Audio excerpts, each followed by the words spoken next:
E aí, tudo certo? Olha, se eu perguntasse qual é a tecnologia mais antiga da humanidade, o que viria na cabeça? A roda? Talvez o fogo?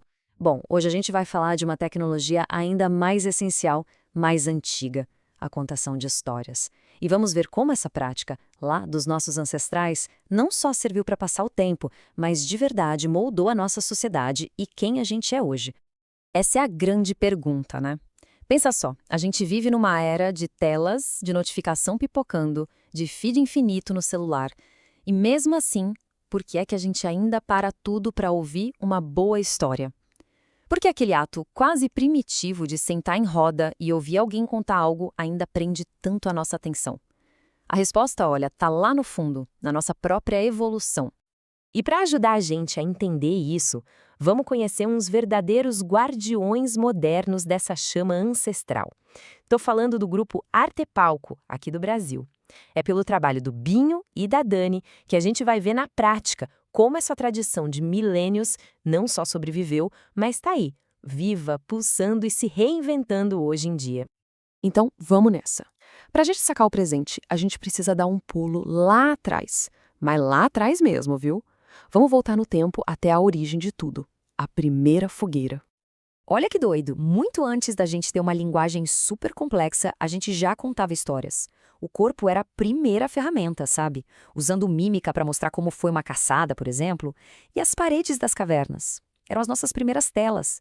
O que a gente vê lá em Chauvet, na França, não é só um desenho bonito. Aquilo ali são os primeiros storyboards da história da humanidade. É sério. São sequências de imagens que não mostram só um bicho, mas contam uma história inteira, com começo, meio e fim. E aí, veio o fogo. Cara, o domínio do fogo mudou tudo. Não foi só por causa do calor ou da proteção contra predadores, não. O fogo nos deu a noite. Ele criou o primeiro palco da humanidade, um círculo de luz onde todo mundo podia se juntar em segurança. E o que a gente faz quando tá junto, seguro, aquecido? A gente conta história, né? E é aqui que entra uma descoberta incrível da antropóloga Polly Weisner. Ela percebeu que a conversa mudava da água para o vinho quando o sol se punha. De dia o papo era reto, era prático. Onde tem comida, como a gente conserta essa lança, era papo de sobrevivência. Mas à noite, ali ao redor do fogo, a coisa mudava, a conversa virava outra. As perguntas eram quem somos nós, de onde a gente veio. Era a hora dos mitos, das lendas, de passar valores para frente. Foi nesse exato momento, nesse espaço, que a gente começou a construir confiança, a criar uma identidade em comum. Foi isso que permitiu que a gente cooperasse em grupos maiores. A cultura, como a gente conhece, nasceu ali, naquela escuridão iluminada pela fogueira. E com o tempo, o que era uma atividade de todo mundo começou a virar uma especialidade. Contar histórias deixou de ser só um passatempo, para se tornar uma profissão. E uma profissão vital, exercida por pessoas de muito respeito na comunidade. Bora avançar um pouco para ver como isso aconteceu? Um exemplo perfeito disso é a figura do griot, lá na África Ocidental.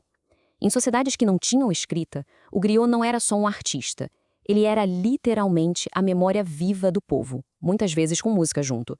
Pensa só, ele guardava a genealogia de todo mundo, as histórias dos reis, as leis, os mitos, a identidade inteira da comunidade dependia do que ele falava e de como ele se apresentava.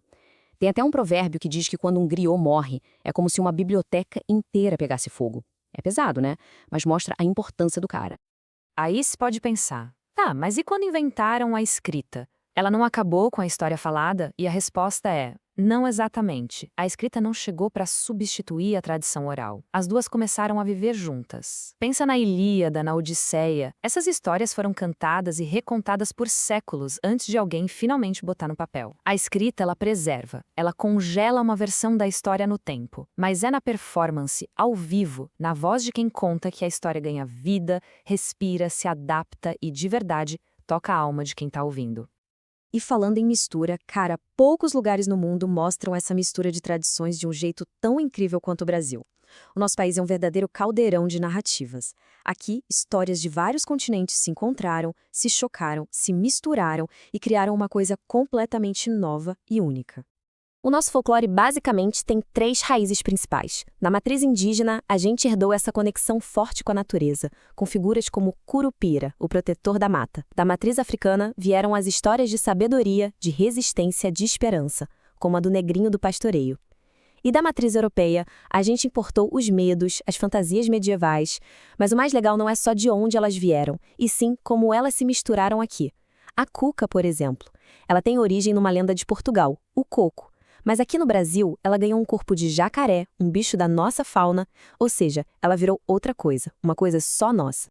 E esse processo de mistura é tão complexo que às vezes vai além daquelas 3 matrizes principais. Quer ver um exemplo?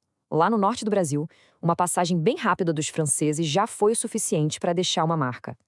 Lendas locais, tipo a da carruagem de Ana Jansen, em São Luís do Maranhão, ganharam um toque de terror gótico europeu.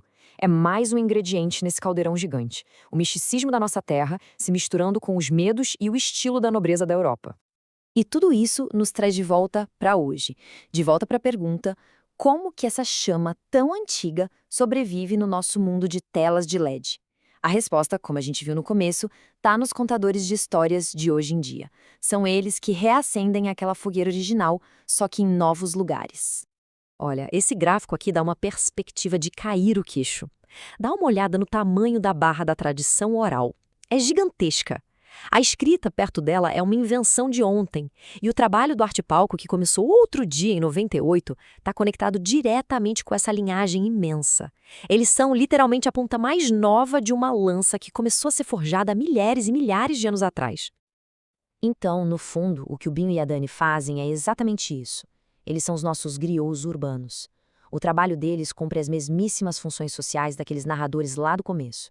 Eles preservam a memória para que histórias como a do Saci não se percam. Eles educam as novas gerações, passando valores de um jeito que prende a atenção. E talvez o mais importante, eles criam um senso de comunidade. Eles recriam aquele círculo mágico da fogueira, aquele momento de escuta e conexão. Pode ser numa escola, num teatro, numa praça, não importa. A tecnologia de base, a essencial, não mudou nada.